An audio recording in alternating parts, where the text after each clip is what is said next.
Cha Eun-woo and Moon Jae-young's romantic moments in different places leave fans speechless. The world already knew that Cha Eun-woo and Moon Jae-young had chemistry that could light up an entire galaxy. But what no one anticipated was how, in recent months, they would be spotted in various cities, each sighting more breathtaking than the last. From candlelit evenings on cobblestone streets to quiet dawns by a misty lake, every moment they shared felt like a scene cut straight from the most beautifully filmed romance drama. What made it more incredible was that these moments didn't happen in one place, they happened everywhere. And fans couldn't stop talking about it. A night under the Viennese sky. It started in Vienna. Late January, when the city shimmered under soft winter lights, they were spotted walking along the Ringstrasse. Eun-woo wore a long dark coat, scarf slightly loosened, while Jae-young's beige trench coat fluttered in the icy breeze. They weren't surrounded by bodyguards, nor was there any flashy announcement, just the two of them, walking in step, occasionally leaning toward each other as if the world around them was irrelevant. A bystander recalled, they stopped in front of St. Stephen's Cathedral. The bells started ringing. He pulled her closer, resting his forehead against hers for just a second. It was so intimate you almost felt guilty watching.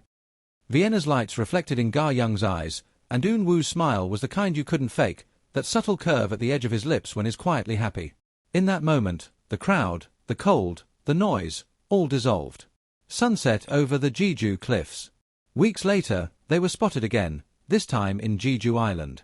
The location was a quiet cliffside, the kind where wind howls against the rocks and the ocean below crashes with relentless power. Eun-woo had brought along an old film camera, and fans later saw blurry but breathtaking snaps he posted on social media. A silhouette of Jae-young laughing, her hair tangled in the wind, and another where her face was hidden by the brim of her sun hat as she leaned against the railing. A fisherman nearby said he overheard Eun-woo softly telling her, "This is the exact place I imagined us in when we first met." She didn't reply immediately, just reached for his hand, lacing their fingers together as they watched the sun sink into the horizon. That photo, their backs to the camera, hands intertwined against the glowing sea, became the most reposted image in their fandom for weeks. The Paris Café Whisper. Early spring brought them to Paris, and that's when the internet went into overdrive. A fan captured a short video of them sitting at a corner table in a quiet cafe in Le Marais. The table was tiny, but they leaned across it like the rest of the world didn't exist. The camera caught Eun-woo leaning in to whisper something. Whatever it was, Jae-young's smile appeared so sudden and unguarded that it looked like she'd just been given the greatest secret in the world. A faint background song played from the cafe speakers, Edith Piaf's La Vie en Rose. And in the moment the fan zoomed in, Eun-woo's hand brushed over hers on the table, fingers lingering before fully holding it. The video was only 12 seconds long. Yet, it was enough to send fans into a spiral, captioning it, "This is not a drama, this is real life." Tokyo in the rain. Their most cinematic sighting happened in Tokyo. It was late at night, the kind where rain turns the streets into a mirror of neon lights. They had no umbrella, just Eun-woo's jacket draped over both their heads. Jae-young was laughing at something, her breath visible in the cool air. He pulled her closer to avoid a puddle, and for a moment, they just stopped, looking at each other as the rain poured around them. Someone across the street captured the image, blurred, like an old romance film still. The photo traveled across platforms with the caption, "They look like a couple in a music video." Later, Eun-woo posted a photo on his own account, the rain-soaked streets, captioned only with a raindrop emoji and a heart. Fans knew exactly what it meant. The Seoul Riverside night. Closer to home, their Seoul moment might have been the most touching. A chilly April night found them walking along the Han River, away from the usual busy spots. No paparazzi, no fans, just a jogger who happened to pass by and recognized them. He described how they stood still, looking at the city skyline, her head resting against his shoulder. Eun-woo, in that low, almost unnoticeable tone, said, "I'm glad you're here, through all of it." Jae-young didn't say anything, she didn't have to. The way she slipped her arm around his waist said everything. The garden that felt like a movie set. Then came the most visually striking moment, a garden in Kyoto during cherry blossom season. They wore traditional hanbok-inspired outfits for a private shoot. The petals fell around them like nature's confetti, and in one now famous shot, Eun-woo reached up to tuck a strand of Jae-young's hair behind her ear as she smiled softly, almost shyly. The lighting, the colors, the way their eyes locked, it could have been a still from the most beautiful romantic drama never filmed. The unplanned airport scene. Ironically, one of the most heart-melting moments wasn't even in an exotic location. It happened in an airport lounge in Singapore. They were both waiting for a delayed flight. No disguises, just sitting together, sharing earphones connected to one phone. A fan seated across from them noted that they seemed lost in their own bubble, sometimes laughing at something only they could hear. At one point, Ga Young leaned her head on his shoulder and closed her eyes while Eun Woo absently played with the end of her sleeve. It was domestic. It was ordinary. And yet, it was perfect. The mysterious beach at dawn. The latest and perhaps most intriguing moment came only days ago. A photographer in Busan claimed to have seen them at a deserted beach just before sunrise. The air was cold enough to turn their breaths into mist, but they stood barefoot at the edge of the waves. Eun Woo held her close from behind, his chin resting lightly on her head. The sun was only a faint glow on the horizon, but it was enough to illuminate them. Two figures holding each other like the world had finally stopped spinning. The photo was never posted online. The photographer said it was too personal, but the description alone made fans' hearts race. What this all means. From Vienna's winter glow to Jeju's sunset cliffs, from Paris cafes to Tokyo rain, Eun Woo and Moon Ga Young have painted their relationship across the map like an unspoken love letter. They never made grand announcements. They didn't pose for staged photos or flaunt their moments for attention. They simply lived them, and in doing so, gave fans a series of glimpses into a romance so tender, so cinematic, that it left everyone speechless.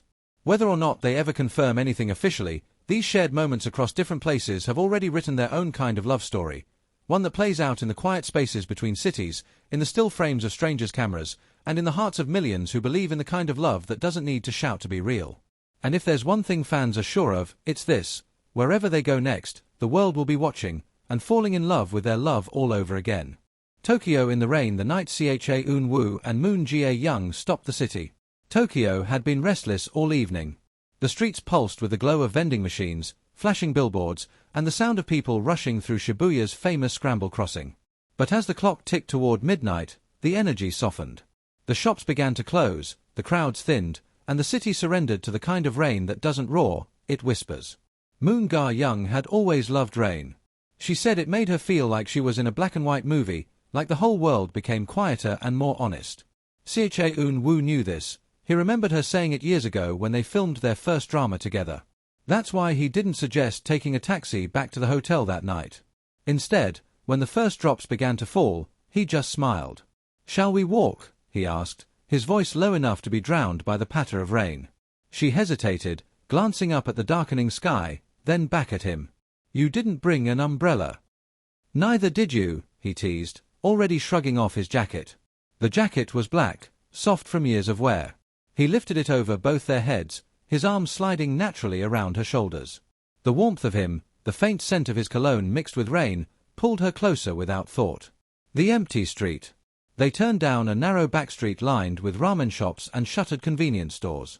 Neon signs flickered in puddles on the pavement, turning the ground into a moving painting. The rain blurred the edges of everything, giving the city a dreamlike glow. Ga Young's hair stuck to her cheeks, damp from the mist sneaking under the jacket. She laughed quietly, the sound almost lost in the rainfall. "We look ridiculous," she said, looking up at him. He met her gaze with a small grin. "Maybe. But in a good way." The street was empty, not even a late-night salaryman passed them. It was just them, walking in step, their breaths visible in the cool air. The moment that stopped time. Halfway down the street, they paused in front of a dimly lit flower shop. It was closed, but the window was full of hydrangeas and roses, their petals trembling slightly from the rain hitting the glass. Ga Young stepped closer to look. "Pretty," she murmured. But Eun Woo wasn't looking at the flowers. He was looking at her. The soft glow from the shop window lit her face, highlighting every drop of water on her lashes, every curve of her smile. For a moment, he didn't say anything, just stood there, jacket still over their heads, the rain around them creating a cocoon of sound. Then, almost without thinking, he reached up and brushed a wet strand of hair away from her face. His fingers lingered near her temple, and the air between them seemed to hum. She froze under his touch, her eyes flicking up to his. The rain didn't stop. The city didn't stop. But in that second, it felt like they did. A confession in disguise. "You know," he said softly, "I've always liked you best like this." She blinked. "Like what?" "Not in front of cameras. Not dressed up for a shoot. Just, like this. Rain in your hair. Your cheeks cold. Looking at flowers in the middle of the night." Her lips parted, but no words came out. The sound of the rain filled the silence between them. He wasn't looking away, and she knew, in the quiet, in the half-light, that this wasn't just friendly talk. So she smiled, small but certain, and replied, "Then I guess it's lucky I like you most like this too." The crossing. They kept walking until they reached a smaller intersection, where a lone traffic light blinked red. The streets were slick with water, reflecting the glow like a second city beneath their feet. When the light turned green, they didn't rush. They walked slowly, their footsteps splashing in shallow puddles. Eun-woo shifted the jacket so it covered more of her, pulling her close enough that their hips brushed. From across the way, a photographer, someone who had been taking late-night shots of the city for a personal project, noticed them. He lifted his camera instinctively. Through the lens, he saw two figures in the rain, half hidden by a jacket, walking like they were the only people in Tokyo. The photo he took that night would later go viral, blurred and grainy like a frame from a romance film. The last stop. They reached the entrance to a tiny coffee shop that was still open, its lights warm against the cold night. A bell chimed as they entered, and the shopkeeper, an elderly woman, greeted them with a soft smile, handing them towels without asking. They sat by the window, steam rising from 2 cups of hot chocolate. Outside, the rain continued to fall, streaking the glass. For a while, they didn't talk. They just sat there, watching the street. Every so often, Eun-woo would glance at her, catching her doing the same. And in those glances, entire conversations passed without a single word spoken. The walk back. When they left the cafe, the rain had slowed to a fine mist. The city was quieter now, as if it had gone to sleep. They didn't use the jacket this time. Instead, they let the rain touch them both, cooling the heat that lingered from the coffee and from something else entirely. As they reached the hotel, Ga-young stopped just before the entrance. "Eun-woo," she said, her voice softer than the rain. He turned to her, brows lifting slightly. She hesitated, then simply said, "Thanks, for not taking the taxi." He smiled, not the polished, camera-ready smile he gave the public, but the one that reached his eyes and stayed there. "Thanks for walking with me. I didn't mean to be in that street that night. Tokyo was already soaked in silver light, the kind only rain can give, and I had wandered away from Shibuya's busy chaos looking for quiet. My camera hung from my neck, half forgotten after hours of street photography. That's when I saw them. At first, they were just 2 silhouettes under the soft glow of a street lamp. A tall man, a slender woman, both half hidden beneath a jacket he held above their heads. It was almost cliché, like a page torn from a romance manga, but something in the way they moved made me slow my steps. And then it hit me. Cha Eun-woo. Moon Ga-young. The first glimpse. They weren't rushing, like celebrities often do to avoid attention. Instead, they walked at a pace that said we have nowhere to be but here. His hand rested lightly on her shoulder, adjusting the jacket whenever the wind tried to lift it away. I stayed on the opposite side of the street, moving parallel to them, pretending to photograph shop fronts and puddles. But the truth. Every frame was of them. The flower shop. They stopped at a small flower shop, the kind that still had petals in the window despite being closed. She leaned forward, peering at a cluster of roses and hydrangeas. Her hair clung damply to her face, but she didn't seem to care. I watched him watch her. It wasn't the kind of look you give a friend. It was slower. Softer. His eyes didn't flick away when she turned. They held her gaze like there was something he'd been meaning to say for years. Through the rain, I caught a moment, his hand brushing a strand of hair from her cheek, his fingers lingering just long enough to make the air between them hum. It was intimate enough that I lowered my camera for a second. Some moments feel too real to capture. The unheard words. From where I stood, I couldn't hear what they said, but I could see her lips move in response to something. He leaned down slightly, speaking in a tone only meant for her. She smiled, not the big, public kind you give to fans or interviewers, but the kind that starts slow, like a secret blooming. That smile hit me harder than I expected. It wasn't for the world. It was for him. The crossing. The street opened up into a small intersection, and I stopped on my side as they reached the crossing. The traffic light blinked red above them, casting a faint crimson halo over the rain-slick pavement. When it turned green, they didn't rush. They walked as though the world had given them extra minutes no one else could see. The jacket dipped between them, pulling them close enough that their steps synced perfectly. I raised my camera and caught it, the blur of rain, the glow of neon on wet asphalt, and 2 people who looked like they belonged in every frame. Later, that photo would be reposted thousands of times online, called the music video still. But in that moment, it was just mine. The coffee shop window. They disappeared into a tiny coffee shop, and I debated following. It felt intrusive, yet my feet moved before I could decide otherwise. I found a seat across the street, half hidden under an awning, my lens trained on the window. Inside, they sat with steaming mugs of hot chocolate. He leaned back in his chair, listening to her with an expression that was all focus and no distraction. Every now and then, he'd glance at the window, not at me, thankfully, but at the rain beyond it. At one point, she reached for something on the table, her hand brushing his. He didn't pull back. Instead, his thumb brushed over her fingers before he let go. It was a small thing, but in the quiet language of people who matter to each other, it said everything. The walk away. When they left the cafe, the rain had softened into mist. This time, they didn't bother with the jacket. They walked side by side, letting the droplets touch their faces. I followed at a distance, knowing they'd soon reach their hotel. Just before they went in, she stopped. He turned to her, his posture easy but attentive. I couldn't hear her words, but I could see the way she said them, slow, deliberate, like they carried more weight than they seemed. He smiled then, the kind that changes a person's whole face, and they disappeared inside.